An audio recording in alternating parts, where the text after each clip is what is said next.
Welcome back to the RedAss podcast. This is going to be our spooky episode a little bit, coming up on Halloween week. This is going to be Rob fighting Texas Aggie class of 2014. You're such a cheese dick. This is Roy fighting Texas Aggie class 2015.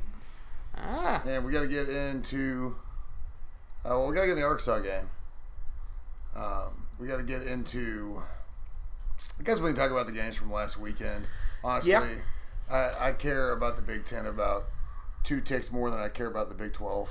Sure. I still think Notre Dame's overrated. Well, sure. And I'm sure we'll get plenty of time to talk all about all that fun stuff. So let's go ahead and jump into that. Just kind of our previous results. Let me go ahead and get those going. But how was your week? It was good, man. Stress-free week. I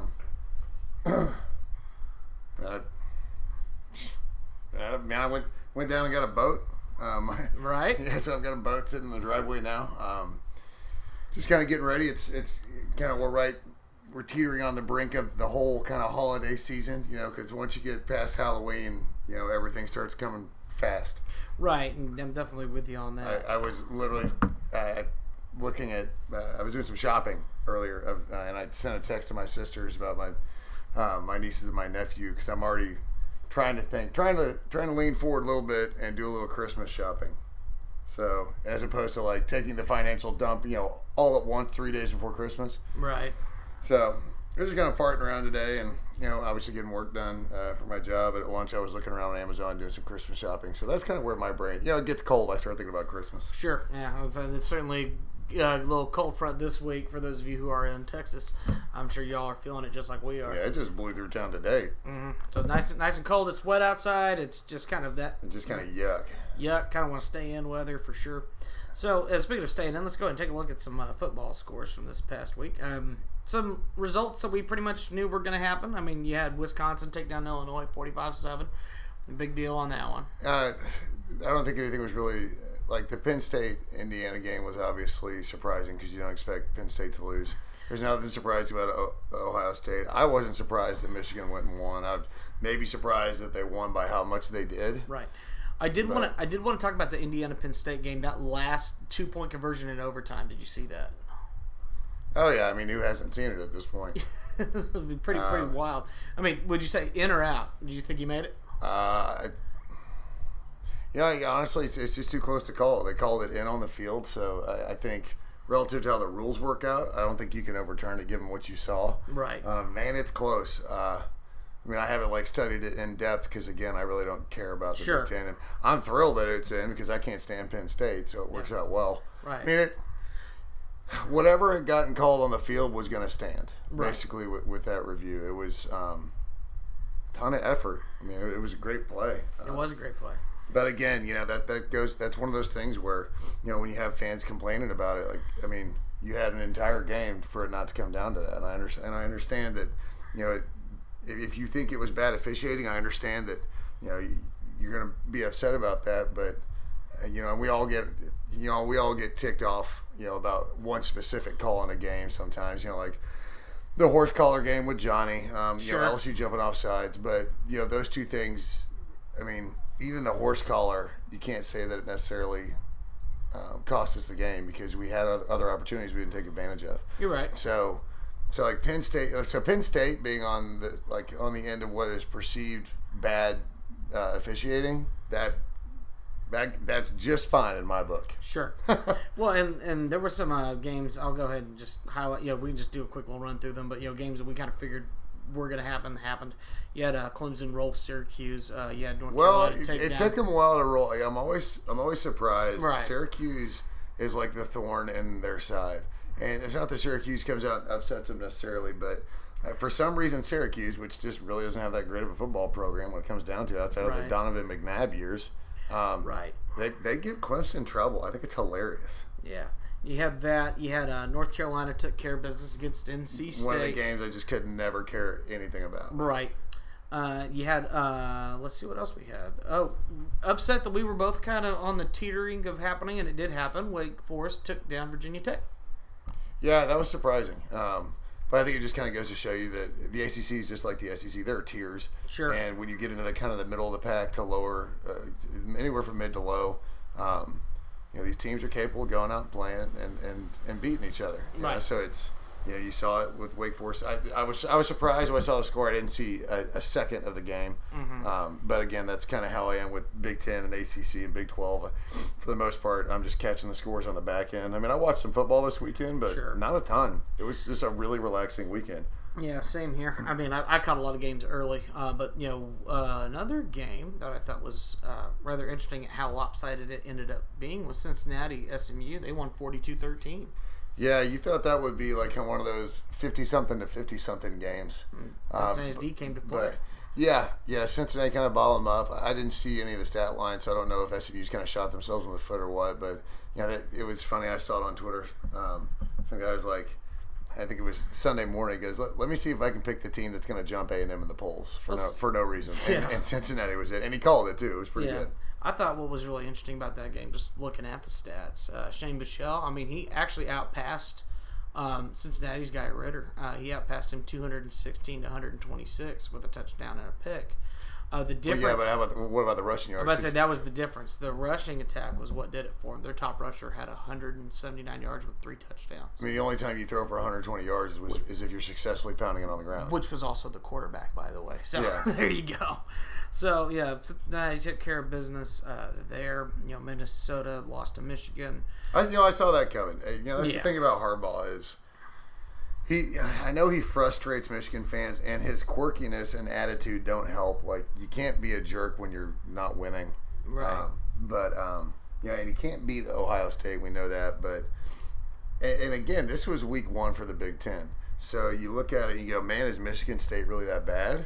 Right, losing to Rutgers. But I mean, I don't know. You just don't know. It's that first week weird stuff, and I'll kind of come back. I'll circle back to that at some point, talking about Arkansas as well. I kind of throw the first week out when looking at stats. Always. But at the same time, your stats might be weird, but you still need to win that game. Sure. So, maybe Rutgers just had a fire lit on their ass. Now all of a sudden, I mean, next week you've got Michigan State, right? Yeah. And you feel like the Wolverines are just going to absolutely curb stomp them. But you never know. Yeah, but I mean, and that's the problem with trying to rank these teams where they are. Mm-hmm. It's the same thing every year. You get a preseason top 25, and there's always at least 5 teams that had no business being in the rankings. Exactly. And I don't know if Minnesota is one of those teams or if they're not. I like PJ Fleck, but if he doesn't have the talent, he doesn't have the talent. And I do want to touch on some SEC games. I mean, Miami ended up beating Virginia by less than what they probably should have, but it was all right. So going into the SEC play for this past week, Miami's a weird team. Right. I was really high on Miami. Right. And it's like they've fallen back into that middle pack thing.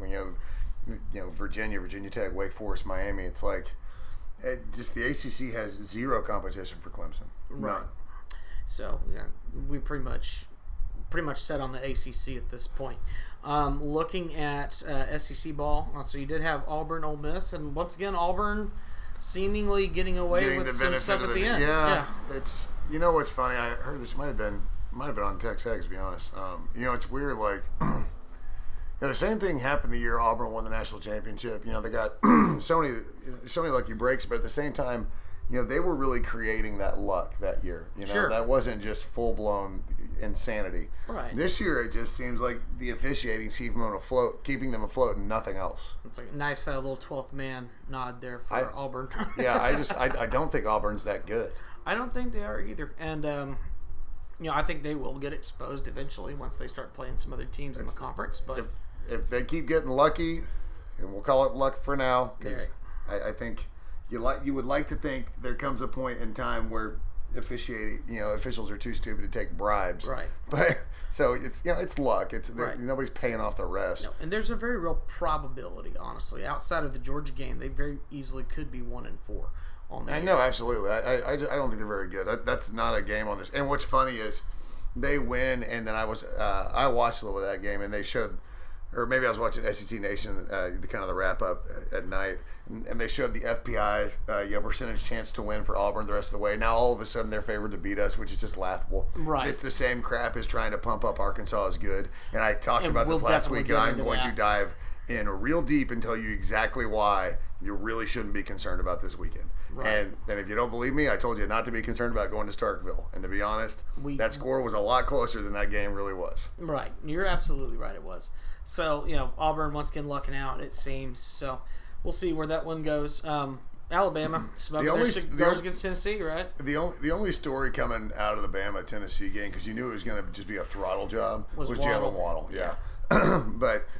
But what's frightening is, Alabama, of all teams, may have, and obviously Waddle would be included in this, like the best wide receiving core in the nation, and that's frightening to think about. Right. So because they also have Najee Harris. Exactly.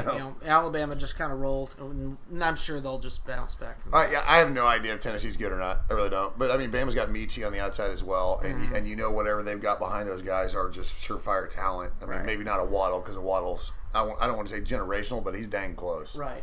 Well, you have Missouri at this point, who seems to have kind of found a little bit more of their stride at this point. Yeah, Missouri's been interesting to see, but at the same time, I think some of it comes back to how good actually is Kentucky. Right, because Kentucky's beaten teams, but the teams they beat maybe not necessarily that good. Yeah, so I think maybe Kentucky's getting exposed more so than Missouri finding their stride. So that's kind of where I stand on that. I mean, I might be wrong. It's a weird it's a weird season, but we were dealing with. I think the preseason rankings this year were even more a little out of whack. Okay. Probably a little bit. And that's where you got to start with, because you decide to come out with these rankings, so we're going to start with that. Because polls, poll voters are scared to death to drop somebody like a rock or raise somebody up real fast. So it's right. I think another interesting game. I'll call it an interesting result. Really, you felt like South Carolina might have been looking okay, and then LSU takes a big beating on. Yeah, it was like LSU was.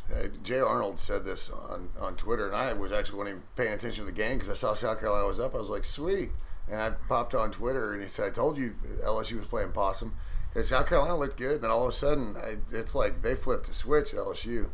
So I don't know. And again, I don't know what that means though, because I've seen how bad LSU has looked, and I've seen South Carolina. It's like they're just trying desperately to turn the corner, and they can't seem to do it. Yeah, it just week to week, it's just hard to tell with a lot of these teams. And I think that just kind of shows more in line with 2020 and the lack of preseason preparation, where they had a chance to really kind of find their feet to know who these teams are. Yeah, and it almost like that. South Carolina. Literally, I thought they looked like they were turning a corner, and you're like, yeah, man, they've got LSU up next. This should be great for them in the sense I think they can go pull off a win, and it's like all of a sudden it's just a lapse in discipline, which turns into, it just snowballs into getting just run out of the stadium. Right, and it's just absolutely wild. I don't get it. I don't think anybody else gets it, but I think there's a lot to be said on that. Now, I think going forward, kind of looking at this next week, kind of some of the other teams and other games that are going on. And if Notre Dame isn't the most overrated number 3 team in the history of college football, I don't know who is. That's like, they beat the hell out of Pitt, but at the same time, who knows really with that team. Yeah, well, Notre Dame, in a year like this, Notre Dame's going to get the benefit of the doubt for being the Golden Domers and the media's darling. So you look at next week, and I'm just going to touch on SEC, and I'm sure we'll touch on other games next week, but there's a pretty good slate for SEC, so we'll just go ahead and jump in on them. But you have Georgia going to Kentucky, and I think that's 14. I think it'll be a bloodbath. I think it's a 14.5 to Georgia on the road, but I think Georgia takes care of business. I don't think Georgia has a problem covering that at all. No. I do think this will be an interesting game, and I think this is going to be a possum game or potentially an exposing game, and that's LSU at Auburn. Yeah, well, I mean, which half of LSU do you get from last week? Do you get the first half where South Carolina looked like they were dominating them, or do you get the second half where LSU, had shades of last year to them? Put up 54 points, something like that. Right. Does the horseshoe fall out of Auburn's ass? I mean, who knows? Who knows what's going to happen? Yeah, or does this turn into one of those games where Gus Malzahn always seems to find it for one game in the season? When the talks really get heavy about Gus, being in trouble. As far as being on the hot seat, he always finds a way to get his team to win a game. So that Auburn LSU should be a really good game, I think. Yeah, CBS 2:30. So. Because I think, I think Auburn is. Auburn has shown that they're capable of putting themselves in the position for the refs to win the game for them. Right. So it's entirely possible. If they can just get to that point in the game, I think the refs should take care of it. But LSU, you have to wonder, was that just a blip on the radar, and are we going to see the LSU that we've seen the rest of the season, which has been, to be honest, just well below average. Yeah, pretty subpar. So you have kind of the piss bowl of the year. You have Ole Miss going to Vanderbilt, and that's and funny thing is, you have Ole Miss who's 1-4, Vandy 0-3, and Ole Miss is an 18-point favorite on the road. I think that's, to be honest though, I think that's fair because Ole Miss's record doesn't reflect how their offense moves the ball. No. Their defense, I've seen worse. I guess I've seen worse defense. Here and there, they have spurts where they're trying to play defense. Right. And Vanderbilt's just looked like Vanderbilt. It's just been rough for them. It's just been rough sledding, and they haven't looked good. And I know that our first game, 70, I get it. It was close with Vandy, but that wasn't Vandy being good. It was us being really bad. I agree. So it's looking at the rest of our slate so far. Yeah, I think Vandy's got a shot maybe to be better towards the end of the year / next year because they've got a freshman under center. Right. But man, I just can't see Vandy. I don't know if Vandy's going to win a game this year. Very, very well may not. Mississippi State, maybe? Mississippi State. If Vandy has a front 3 or 4 that can rush the quarterback, you've got a shot against Mississippi State. Yep. If you can rack up 8 sacks, you're going to be okay. Right. Well, speaking of Mississippi State, now they get to go on the road to Alabama, and that's a 31-point favorite to Alabama. I don't think Alabama would literally have to play their starters at all to maybe even cover that. Yeah, I think that's a safe bet. I just think the Pirates ship's sinking again. I would not want to be the Mississippi State quarterback heading to Tuscaloosa knowing what my offensive line is. Yeah, exactly. It was bad enough when we played them. We beat the hell out of them with a 3 or 4 man front at times, with no rush, and we still got them. And don't get me wrong, we have a wildly talented defensive line. But so does Alabama. Alabama's just better. All right? Alabama always controls the trenches. That game could get really ugly, hurt quarterback kind of thing. Right. It could be a rough day. And knowing Mississippi State's issues at the quarterback position. Be like Alabama bringing Mercer in. Yeah. Speaking of that, Army beat Mercer. Yeah, Army. Yeah, Army is already, and they are the first team to accept a bowl bid. They're going. They're going to the Independence Bowl. There you go. I might have to head out to Shreveport for that. Check that out. That'd be awesome. And I guess the one more game before we really get into ours, that's Missouri going to Florida. I think Florida's a 13-point favorite at home. But I think it might be an interesting game. That's big if you think Missouri is starting to find their stride. Right. Relative to how good Missouri can be. Not find their stride being world beaters. But, sure. So I think a lot of that comes down to where you think Missouri is in their progression. But, and assuming Florida can figure out how to corral themselves from getting COVID. So assuming this game even occurs, right? I could see Florida covering that, but it looks like Missouri's playing better. And when you have football operations shut down for a week, we've seen what that does to teams. Right. I don't know that Baylor's a better team than Texas, but I know there was no way that Texas was going to lose that game when Baylor really hadn't played any football yet. Yeah, you're right. So.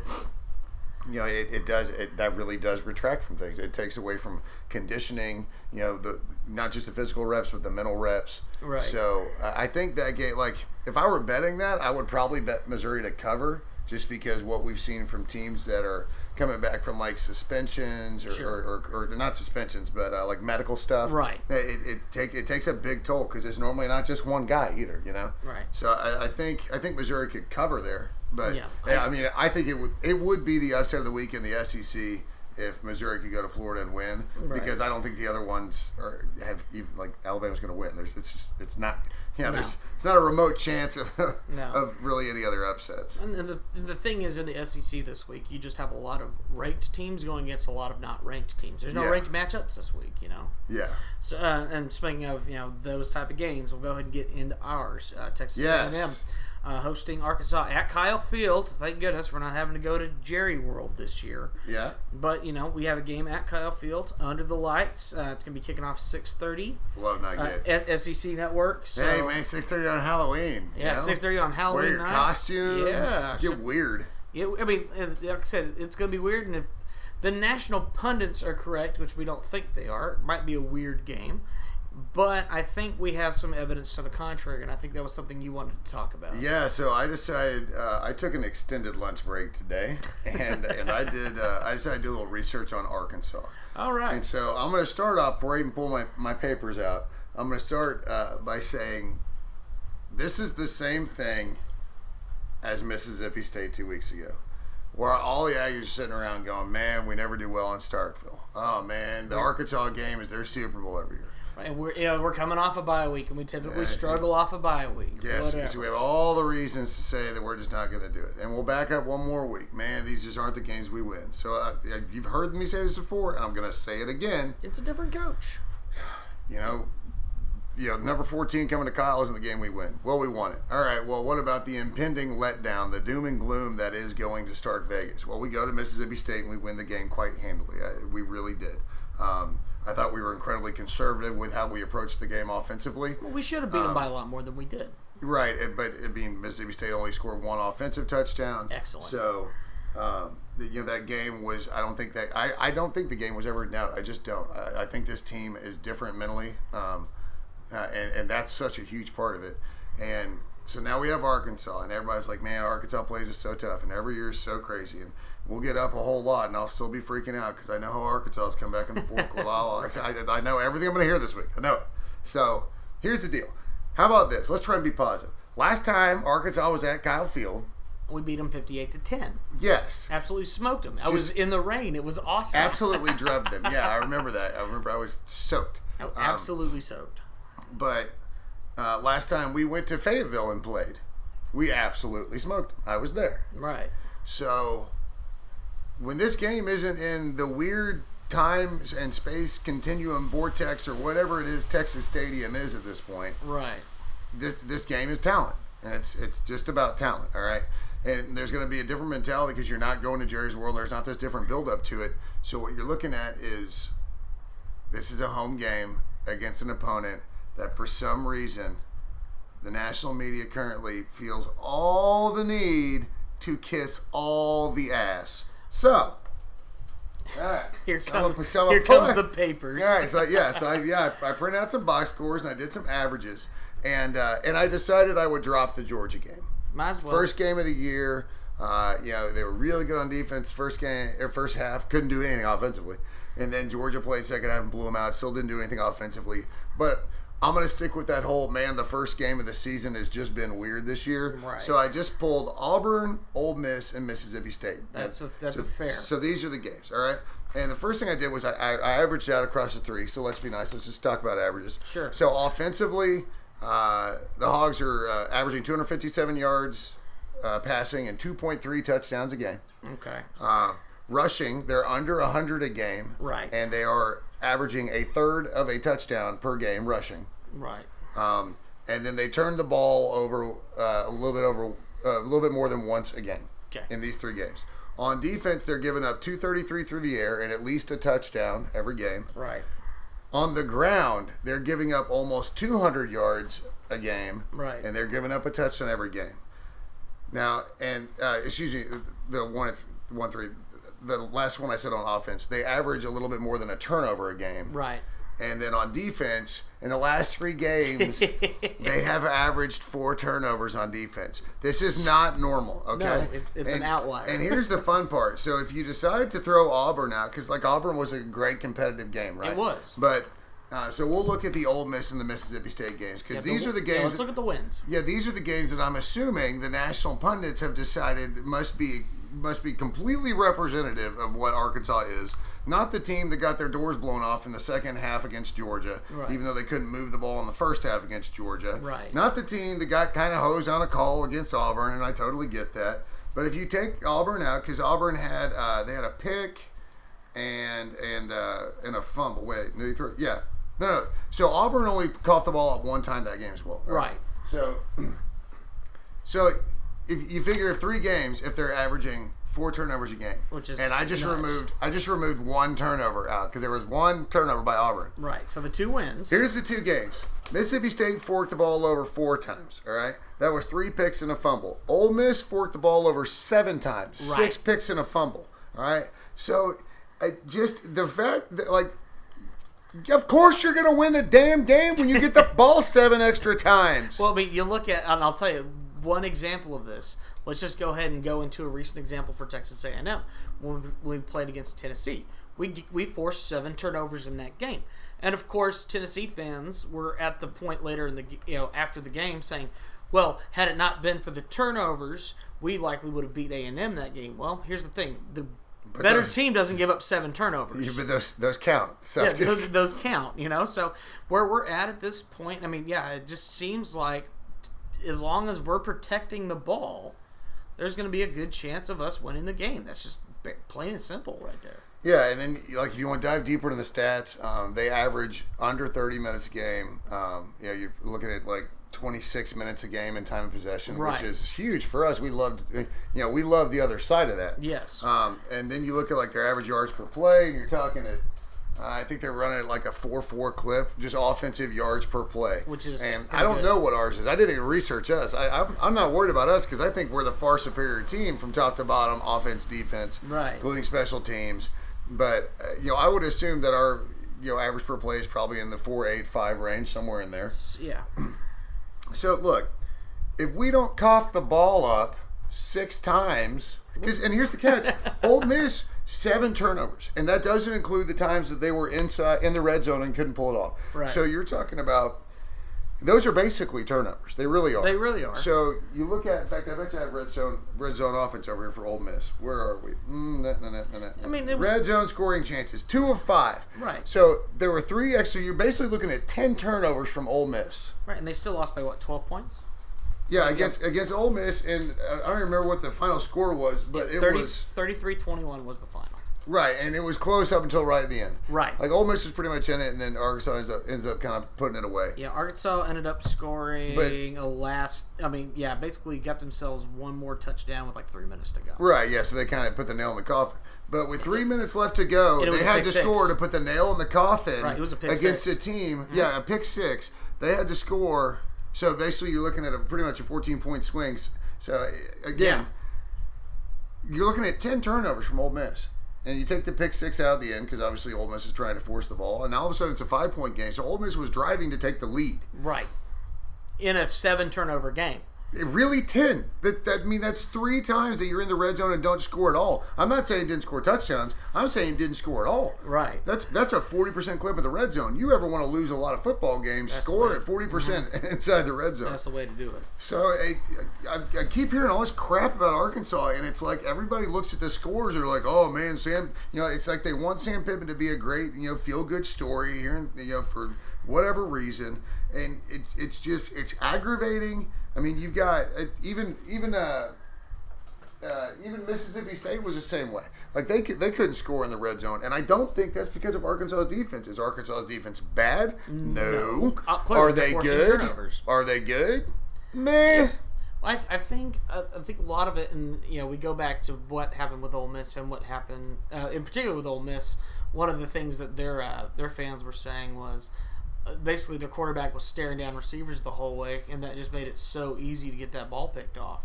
So I mean, it's just really up to at least with the air attack, the question is going to be, can Kellen Mond kind of look off receivers, and not necessarily force a ball into the wrong hole.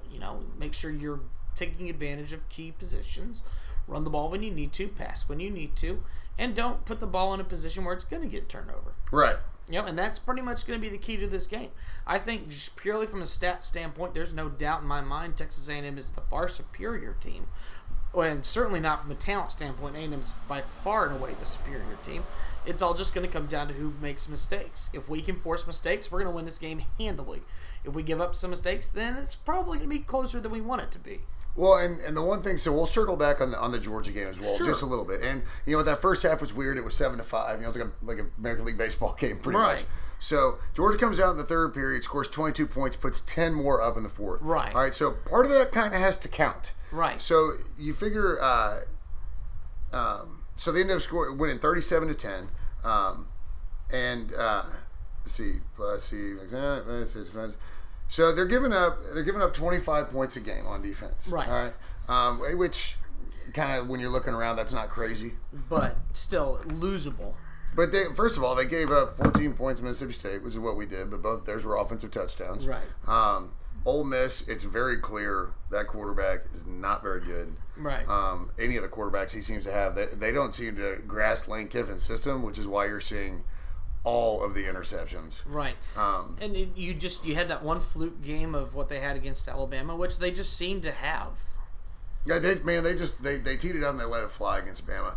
And what's weird is you would think that would be the kind of game that even in a loss would build confidence in the quarterbacks. And it didn't. But for some reason, it's almost given them overconfidence to the point where they're slinging the ball around with not a care in the world. And that is not the best idea in the grand scheme of things. Right. Especially when you're talking about playing against other defenses. So, look, I get it. It's Arkansas. It's a divisional game. It's it's a rivalry. To be honest, you don't go all the way back to Southwest Conference. And I understand the Sam Pittman. And again, I've said it. I'll say it again. I'll say it again. I'll say it again. I think Sam Pittman was a good hire. I really do think he's going to get him back.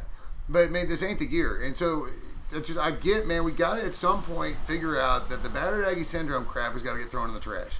Because you need to have the same expectations that those players do. And I'm telling you right now, those players expect to go out and just shove the ball down Arkansas's throat. Right. And if they want to give us 40 minutes possession in a game, man, this game is not going to be close at all. In fact, it's going to be really, really ugly. Right. And Isaiah Spiller will probably win like SEC Player of the Week. And so, right.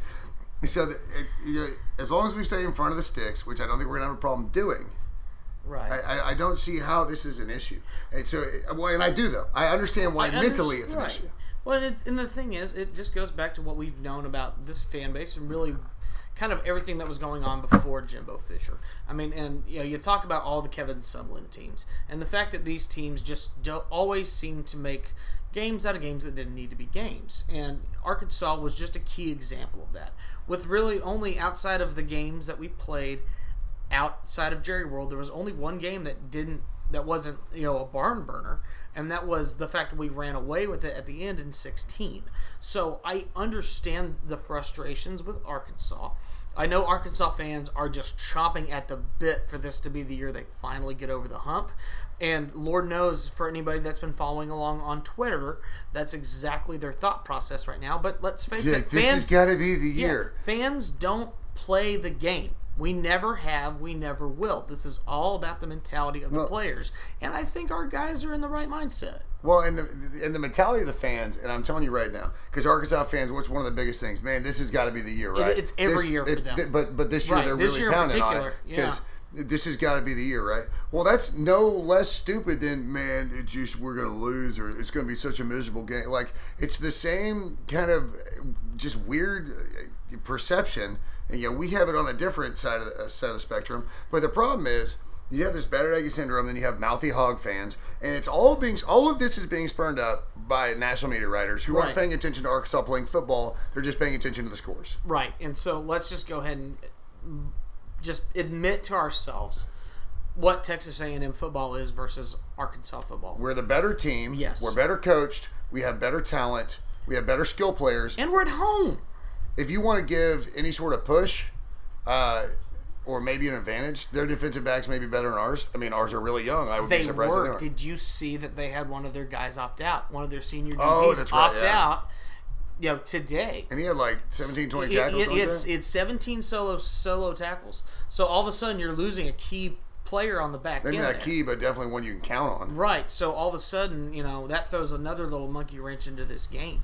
Now they're gonna have somebody inexperienced starting wherever he was starting. Exactly, which is going to be big for our wide receivers to kind of pick at him. Well, and especially, and I don't know, I'm sure you saw it, and if you didn't, here's some news. Sure. Press conference. Demas got mentioned. He did a really good week in practice. Yeah. And I think we all wanted to see him let loose against Florida, right? Of course. But okay, fine. The dude hadn't played football in 2 years. I get it. Yeah. Jimbo's system is not the easiest, so I get it. We would have loved to see him turn loose against Mississippi State. For whatever reason, he wasn't. But, we did see Achane. Yeah. So we saw that it's not like I refuse to play freshman by any means. No. So I think when you have an extra week of practice, heading into a game like this, right? What could be really hilarious, and because we always have this when we play Arkansas too, and it doesn't matter if it's at Jerry's World, doesn't matter if it's here, doesn't matter if it's at Fayetteville. We always have that one player that has a game against Arkansas, right, and that person ends up having like a career against Arkansas. Like every time they play Arkansas, they play well. And right now, I mean, I guess you could say Kellen is kind of the guy on the team that has it, but that's mostly because, I mean, I guess we're younger. I mean, Kellen has done okay, but I mean, you look at some of the other guys. Christian Kirk always did very well. No, I'm just saying, like, on the like Josh Reynolds destroyed him. Christian Kirk always destroyed him. Right. So, but you're looking. I'm trying to think, like, on the team now. I guess Kellen would kind of really be the only guy who's had success just because he's played them the most. Because we're young at the skill position. Right. So, I mean, is this the game where we see Demas show up, kind of burst onto the scene? One, make a name for himself, the name that we've all been waiting for him to make for himself on the field. Right. And two, end up being that guy that for the next 3 years, Arkansas don't want to see suiting up. Well, and see, I think what really kind of plays to that, and I think it's a really funny thing, is I like the idea of Jimbo kind of introducing these skill players as the season goes and keeping them going. I get it. Early in the season, we were all sitting there going, why haven't we seen these guys? And it's clear that maybe they weren't ready for the system. Because we're not in practice. And they weren't in practice. We're not in practice. We're not in practice. That's why. We don't know why. But, clearly they're indicating that they have shown things in practice. And honestly, it would be really cool to see these kids who, let's face it, Arkansas has zero film on. And it's going to make things really, really interesting. So there's a lot of factors that I don't think that the fan base is really taking into account. That, I'm certainly not going to say this game's going to be cake, but I'm going to say that it's not going to be as close as we'd like to think. What's the line? Well, so here's the funny part about the line. The line went. It's massive. It started at It was 15. And Arkansas people have been betting it down. So it's been 15. It has fallen to 10.5. And I don't understand why. I think it's just the national media pumping it up. It's not like Texas A&M has made any crazy announcements as far as we had a bye players. Week. That was it. In fact, and also, nice little positive, we had a quiet bye week. We had a very quiet bye week. There were no people opting out. There were no COVID things. You can't win a bye week, but you can lose a bye week. Right. So, all right. So safe to say we quote unquote won the bye week. By we didn't lose it. We didn't lose the bye week by anything stupid happened or any kind of crazy injuries. No. So, but going back to Demas, one thing I'd love to see. Yeah. And he seems just like such the team player, and he's just full buy into the program and the school and all of it. Sure. So he's just one of those guys. Hey, I'll do whatever you want me to do, coach. Right. I'd love to trot him out there and watch Arkansas freak out a little bit and almost use him as a decoy at first. Why not? Because you have that's just freak speed and size. Right. And jumping ability with the size, which is frightening. And you have Texas A&M at this point who, let's face it, we have so many great skill players that, are healthy. Spiller's going to be playing. He had the extra week to heal up. Yeah, that was huge for Spiller. And so that was huge for everybody. It was huge for everybody, and it certainly played in well. Anaya Smith is probably going to have himself a good game. Let's just go ahead and look at our wide receivers are probably going to do very well across the board. Well, I think you look at this game from the perspective of Arkansas. And here's what you really have to prepare for. You have to prepare for the bruising running of Isaiah Spiller. Correct. Combined with kind of the flashiness, just like the old thunder and lightning in the backfield with Anias, but also him in space, on the swing passes, out in the flats. And then you combine that with, you have to deal with Weidermeyer. Mon can run, and if Mon has a good day like we've seen him have, Mon can stick it in tight windows, so you can't just sit back there and play zone, because Mon can absolutely throw it in the holes in the zone. You've got to deal with, I think I already said Weidemeyer, who's basically, he's an all-conference level kind of tight end. And then you have Chase Lane, who has some real nice flashes against Mississippi State. Right.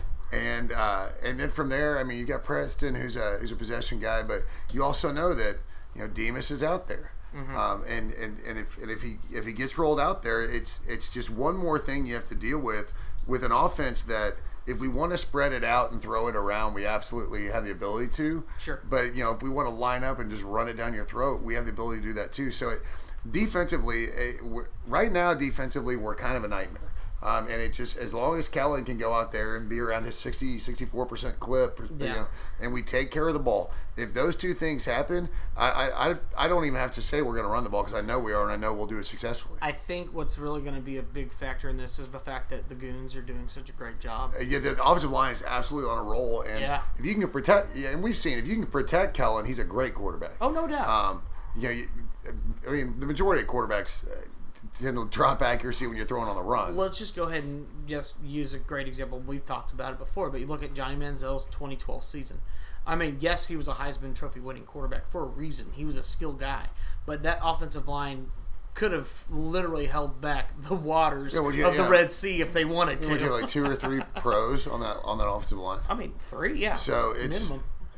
If they can keep the momentum and get better again this game. Yeah. So if they show an improvement again this game, I'm telling you, it's not going to be close. And that opening line will be a lot more accurate than what the current line is shifted to. And lines, for those of you who don't understand, like betting lines, they shift based on how the money rolls in. Right. So lines can get pushed up and lines can get pushed down. So if 15-point line, if it was an absolute given that we were going to go in and win by 40, people would have bet us to cover the spread, and it drives the spread up. Sure. But people betting Arkansas to cover the spread drives the spread down, because one thing I'll say for Vegas, they know what they're doing. And you look at, it's funny, you look at the spreads and you look how upsets happen, and upsets just don't really occur that much. Right. When you look at, like, as far as not winning and losing, when you look at how Vegas sets betting lines. Right. So Vegas knows what they're doing. There's a reason that the lights haven't been turned on. There's a reason the utility company hadn't had to shut power off to Vegas yet. It's because they know what they're doing. Right. So yeah, the biggest thing is, and again, you want to see that veracity from the defensive front again. Now, obviously, I would assume that Arkansas's offensive line is better, just because I don't think you can get any worse than Mississippi State. No, you got to think their offensive line is better, but I still think the important thing with Franks is you put a little pressure on any quarterback, and that's going to create a lot of issues. Well, we played Franks when he played for Florida, right? And beat him. And I think, and again, he likes to run. Sure. Or he is capable of running. Maybe capable. That's a better way to put it. And what do you have, like that 80-yard rush against us on like 3rd and forever? Right. You just hate that. When he was in Florida. It happens, but I just think that this game, at the end of the day, are there going to be some games, are there going to be some plays where we're going to be frustrated because Arkansas is going to do well? Yes. Just be prepared for that. It's going to happen.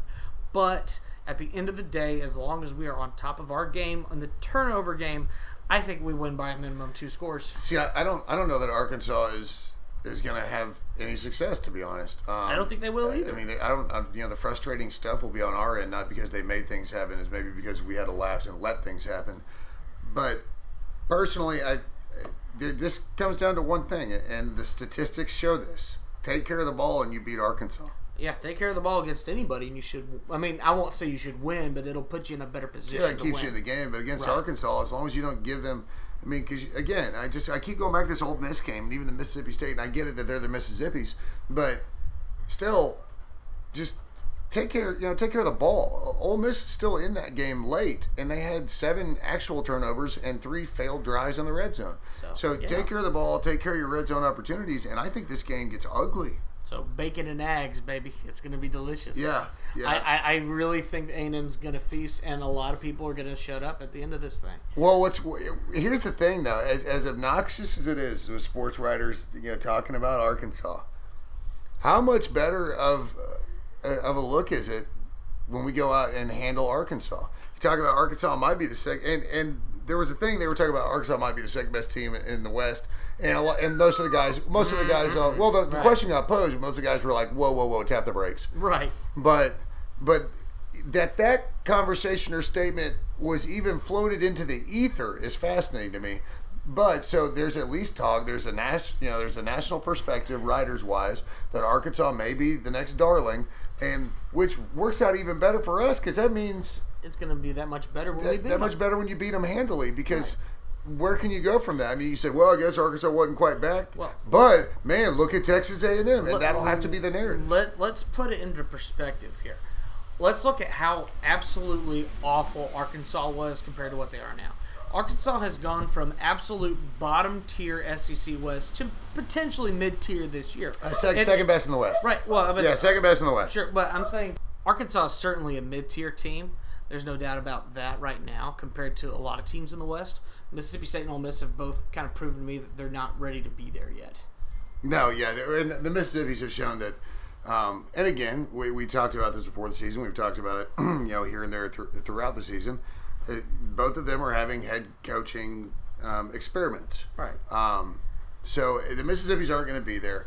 Auburn is kind of still your question mark just because, like we said, I mean, do they end up making their own luck? Do things keep going their way? I think LSU isn't as good as the South Carolina performance we just saw. Right. I don't think they're maybe as bad as losing to Mississippi State. Sure. But I would put LSU just above the Mississippis. I really would. Yeah. So I mean, so if you had to rank your SEC West right now. Oh, that's easy for me. It's Bama, us, and then there's a gap. Right. Which the first team out of the gap is, I would say, probably Auburn. Auburn, then Arkansas, and then there's a gap, and then it's LSU. Ole Miss. I put Mississippi State in the bottom because with an offensive line like that, you can't do anything. No. You can't run the ball. You can't throw the ball. And even if they could run the ball effectively, if you can't throw the ball, then you're not going to be able to run the ball effectively because all you do is load the box. So I think Mississippi State is easily the worst team in the West this year. Which is wild to think, especially coming off of that first week when everybody was like, "Oh man, they took down the defending national champs." Yeah, no, everybody jumped on it, but then we go back to that first week, that first game, and it's safe to say that at least early on, this air raid experiment, at least with the talent that Mississippi State has, is just not working. Tell you what, you're going to run 4 and 5 wide, and you can't block pass rushers. You're going to be in for a long day, and you've seen it. You've seen it play out through their season. Yeah, and that's definitely been their problem, and it's going to continue to be a problem for them for the rest of the year. So very well, easily the rough bit for them right now. I'll tell you what, one thing I'm really looking forward to, and normally I wouldn't be, but because of kind of how it's shaken out this season, I'm really looking forward to watching the Egg Bowl. Egg Bowl should be intriguing just because of the personalities of the coaches. I think that's going to make things really interesting. I think the game will be close. I think it'll be close to. I think it'll be a game worth watching. Alabama's Alabama's the class of it, and then there's a gap, and then there's us, and then there's a gap. So it's like the ACC is basically Clemson, and then there's the Grand Canyon, and then it doesn't really matter after that. There was one thing I really did want to touch on, though, because you got to think with this current setup and the way the year is going on, we only play 10 games. Bowl qualifications out of the SEC. I mean, they're already talking about projections early on, and a lot of people are putting us like Citrus Bowl right now is I think what I was seeing. I saw citrus and I saw orange. Right. I think one week I saw cotton as well. And I can see that. Yeah. I don't. Honestly. Yeah. After this Saturday, I'll have a lot better feel for where I think we're going to end up. Sure, I agree. I would love to see Georgia drop a game somewhere. So I mean, because I put us Orange Bowl probably. Yeah.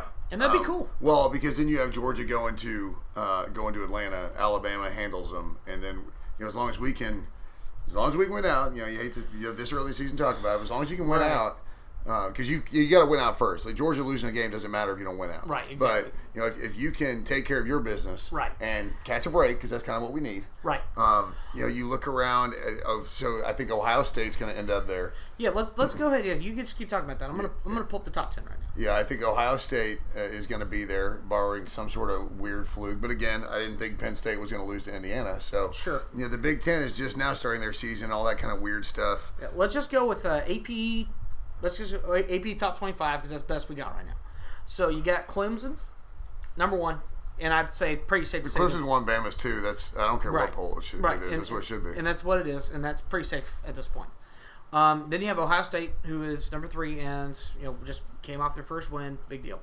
Notre Dame at 4, and we all believe at this point Notre Dame is overranked, but at some point they're going to end up having to play Clemson. Yeah, they play Clemson a week from Saturday. Right. So that's a big one. They've still got BC, and for some reason BC is like BC to Notre Dame. A lot of times is like Syracuse to Clemson. It's weird. They're going to end up winning, but something weird is going to happen. But you got to remember, since they're playing the ACC, Notre Dame still has to play UNC. Right. So you got that game, and so we're going to find out about Notre Dame. We will find out about Notre Dame in 2 weeks. Look, if they run the schedule and beat Clemson, absolutely. Yeah. But if they lose to Clemson. And then run the table, you still unfortunately kind of have to look at them. I'm not sure how the ACC breaks down, Coastal and Atlantic or whatever, but yeah, I didn't see. Yeah, I just don't care. Exactly. So you have Georgia at number 5, and they just fell out of the top 10 because Ohio State jumped both of them after their win. Right, and we were talking about Georgia. We need somebody to knock Georgia off. But even if they don't, if Bama does it convincingly, as long as we can take care of business, we're both one loss. We didn't play each other. I think it'd be interesting if Florida loses a game, another one, but then beats Georgia, right? And so you have the East will be a mess. But the East will be a mess. But you have a team that's still going to make the SEC championship game. Yeah, but they won't have any shot at the playoffs. They will already have been eliminated. You're right. At that point, they'll already be eliminated.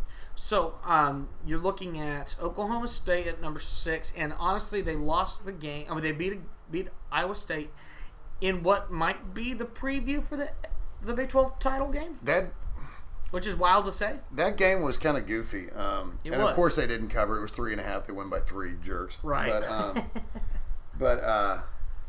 But watching that game, and again, I don't watch a ton of Big 12 football. I try and watch the highlights, but watching the highlights of game doesn't give you a feel for the game.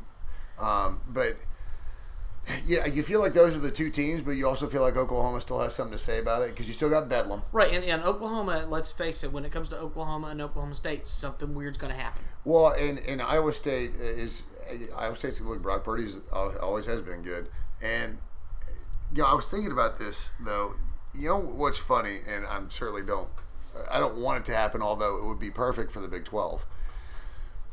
This is the kind of game that Tom Herman accidentally wins. I think that's the funny part. I was literally just thinking about that. I think Texas, despite their issues in the locker room and despite issues that I'm hearing about, I think if they could pull off that game and just kind of ruin the Big 12, it's not Oklahoma State specifically, because Gundy's kind of got Herman's number, but it's just, man, every year it's the game that we're like, oh, are you kidding me? Now we're going to have to listen to this kind of stuff. Sure. But it would be so fitting for not only Herman to kind of bolster his case for not getting canned, right, but to all but knock out the Big 12 out of playoff contention. Right. Because you can't lose to Texas. No, you just can't lose that, to Texas man. and make the playoff this year. You just can't do it. I mean, Oklahoma's already out at this point. Texas is effectively out. And the two teams you saw play, Iowa State and Oklahoma State. Well, that was Iowa State's second loss or first loss? Yeah, that's their second loss. So Iowa State's out of it. So even if it ends up being those two teams, Iowa State can come back and win the Big 12 championship and knock the conference out. Right. You look at the rest of the Big 12, just since we're on the subject here. Your top two teams in the Big 12 right now are, well, technically Kansas State's ranked ahead right now, despite the fact they have a loss because they play more conference games.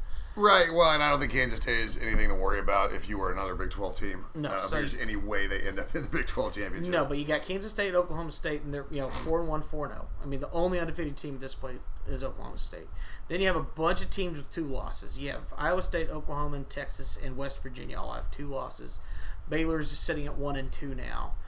Texas, basically, they're all done. They're all done. Every single one of them is done. Really, it's Oklahoma State or bust for the Big 12 as far as the playoffs are concerned. And that's assuming. Well, and the only problem is, and they have to be undefeated. Even if Kansas State ran the table, they got a loss. They have the loss, and it was to Arkansas State. It was a Sunbelt, bad loss. You can't lose that game and make the playoff. You just can't. Yes, it's Oklahoma. So for the Big 12, it's Oklahoma State or bust. Right. And I don't see Oklahoma State getting through the season unscathed. I don't think so either. Like we said, they still got Bedlam, which is always the big one. And then this weekend, man, I don't know what. But at the same time, I also thought Oklahoma State would beat Iowa State by a lot more. I thought they would beat them pretty handily, and they didn't. Right. So then you're like, all right, well, I don't know, dude. It's not a crazy season because necessarily, it's 2020, but the season is like it's kind of the same craziness we see every year. Right. If you're able to step back and kind of look at it through a different lens, but Oklahoma State, they don't look like a powerhouse enough to where they can even get through undefeated. No, and I just don't think they would. I think they're still going to drop a game, probably to a team that is quote unquote established. So the Big 12 misses out, so you don't have to worry about them. So now you have the Big 10, the ACC, the SEC. All 3 have a spot at this point. Right. All 3 absolutely have a spot. So here's the interesting. So here's kind of the next several teams that are all right barring there. Something crazy happens. Yeah, barring something crazy happening. And Notre Dame probably loses a game and they're probably out. So here's the next several teams that are just kind of like sitting on the outside hoping to get in that make things a little bit more interesting. Past Oklahoma State, you have Cincinnati, who's undefeated. And I understand Cincinnati's an AAC. You can say what you want about them. But they are undefeated, and the rest of their slate's not looking terrible. You have Memphis at home, which they're a 7-point favorite to. That could be an interesting game. Man, Memphis is good. Memphis is the kind of program and the kind of team that can jump up and bite anybody. Right. And then after that, you host Houston. Well, the thing always cracks me about Memphis, I feel like they have a sign in their locker room. It's not play like a champion today. It's first guy to 60 wins. Right. Like, that's how Memphis plays football. That's true. Then they host Houston. Then they're at they host like 3 games in a row. They host Memphis, Houston, and East Carolina before they go on the road to UCF. And UCF has looked subpar. They're 3-2. But they're another team that can jump up and bite you, and I Sure. think that Memphis and UCF are probably the last two chances for Cincinnati to end up tanking. I'd say, be safe to say, I think Cincinnati I don't see a lot of issues left on the rest of their schedule, so I just think that going forward, that might be an interesting little wrinkle. Yeah, if ever there were a year, when you have just kind of everybody's got smaller schedules, that a group of five can maybe make it. But again, I mean, they still have to get past UCF and they still have to get past Memphis. So, and the thing with Cincinnati is they lose either of those games, right, and they drop like a rock. Exactly, and that's unfortunately the trouble of you being one of those teams. Group of five, a Yeah. loss is just it's a killer. murder. Yeah, it ruins it. It's over. You're done. So, I mean, kind of looking at the rest of outside of that, then you got Texas A&M, which, at this point for us, the best we can do for ourselves is win out. And I'm not saying that we're going to. It always goes back to you have to take care of business first, right? Right. You have to. You got to take care of business. So, first things first. But if we can, there's an outside shot. There's a path. And Right. is the Pac-12 even playing football? They haven't started yet. Did they start? They haven't started. Did they yet. say they're going to play? Yeah, they're going to play. They They're just doing a 7-game season. I don't think the Pac-12 gets a slot. No, I don't think they deserve a slot. Yeah, I don't think. Honestly, that's They don't fair. deserve a slot. Now you got Wisconsin. Not that there's any teams out there that in the Pac-12 that were going to be world beaters. What, Oregon? Oregon and maybe USC. It's like that's just the way it is. But you look at just for an example, with some of the new teams getting thrown back into the mix now, two other teams I really wanted to talk about: Wisconsin and BYU.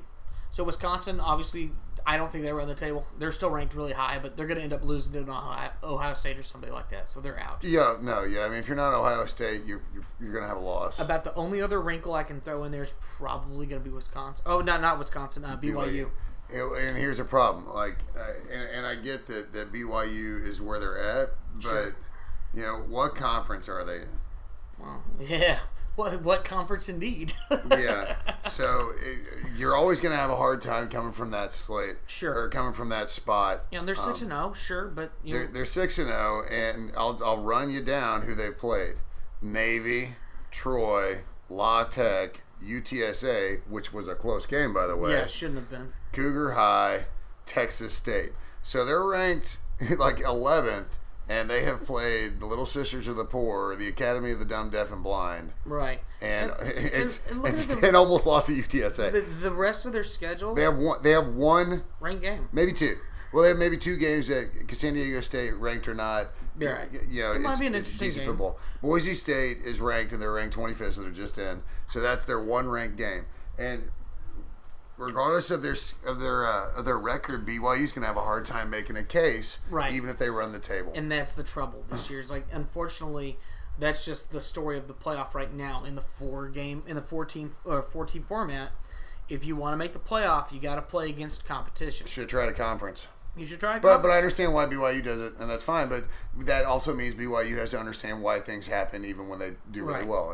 And that just is another argument why BYU should seriously consider the likes of the Big 12 or the Pac-12 in order to get that going for them. You got to put a brand next to it, even if it's not a great brand. It's better than no brand. It's better than no brand. And I understand independence. I understand all that other stuff, but you got to find a way to make it happen, because it's detrimental to your football, which is always your cash cow. Sure. So at this point, I mean, there's just so much we can say one way or the other on all these teams. I just think the important thing for Texas A&M, you just got to run the table. I think you're already down to about 6 or 7 teams that have a shot, and nobody else really does. No. And of those 6 or 7, Clemson and Bama are all but locks. Yeah, you got Clemson. I would say your teams that have a shot are Clemson, Alabama, Ohio State, Notre Dame. Yeah, excuse me. Clemson, Bama, and Ohio State are basically all but locks. Right. So they don't have a shot. They're locks. All right, they're not going to. So they're locks. So you got Notre Dame, Georgia, Oklahoma State, Georgia will end Cincinnati. up with a second loss, though. Probably, maybe. They either, maybe. No, they either make it the SEC championship, lose to Bama again, or they lose before getting there. They should, but it's a weird game. There's nothing weird about Alabama playing in the SEC championship. No, there's not. But Georgia doesn't have a quarterback to beat Alabama, so you can pay them 10 times. So you could go if you want to throw Georgia out. I think Georgia's gone. But Oklahoma State, really, Cincinnati, A&M. I think Big 12's done. I don't think Cincinnati will have the resume to do it. But I really think Texas A&M is the last one on the outside looking in. I mean, you could say Wisconsin because if you can get through. I don't know if Wisconsin plays Ohio State this year, but I'm sure they will eventually. Well, yeah, eventually, but if they get a second shot at them, they're not playing them in the regular season, so it's going to be a case of them.